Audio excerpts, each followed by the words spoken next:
ஒரு ஊரில் ஒரு ஊரில்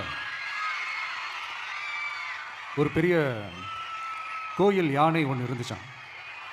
அது ரொம்ப உஷாரான யானையா, அதை ஏமாற்றவே முடியாதான். அப்படிப்பட்ட அந்த யானையை அந்த ஊரில் இருந்த ஒரு ஒரு ஜெகஜால கில்லாடி ஒருத்தர் வந்து ரொம்ப ஈஸியாக ஏமாற்றிட்டாராம். எப்படி ஏமாத்தினார் அப்படின்னா, அந்த தேங்காய் மூடிக்குள்ளே இருந்த அந்த தேங்காய்க்கு பதிலாக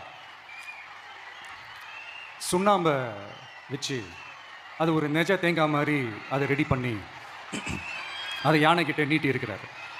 யானையும் அந்த தும்பிக்கையை வச்சு அதை வாயில் போட்டு சாப்பிட்ருச்சான்.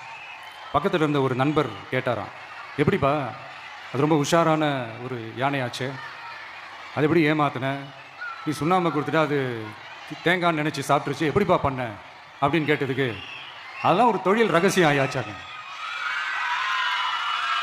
அதுக்கெலாம் ஒரு எக்ஸ்பீரியன்ஸ் வேணும், அதெல்லாம் உனக்கு தெரியாது அப்படின்னு சொல்லி கடந்து போயிட்டாங்க. திருப்பி ரொம்ப நாள் கழித்து அந்த மிஸ்டர் ஜெகஜாலம்ஸும் அந்த ஃப்ரெண்டும் மீட் பண்ணியிருக்காங்க. அப்போ அந்த யானை டாபிக் வந்திருக்குது.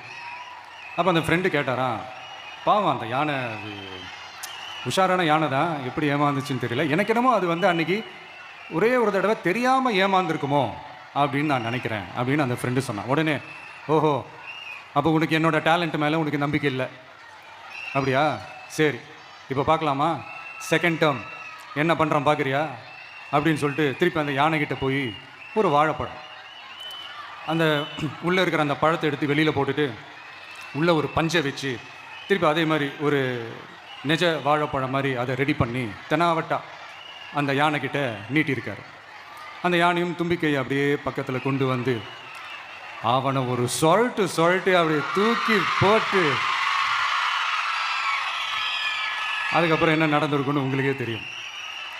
அந்த அடிபட்டு கிடந்த அந்த மிஸ்டர் ஜெகஜாலம்ஸ் கிட்ட அந்த ஃப்ரெண்டு வந்து காதலை சொன்னானா, யானைக்கு கொஞ்சம் மெமரி பவர் ஜாஸ்தி நினைக்கிறேன் அப்படின்ட்டு.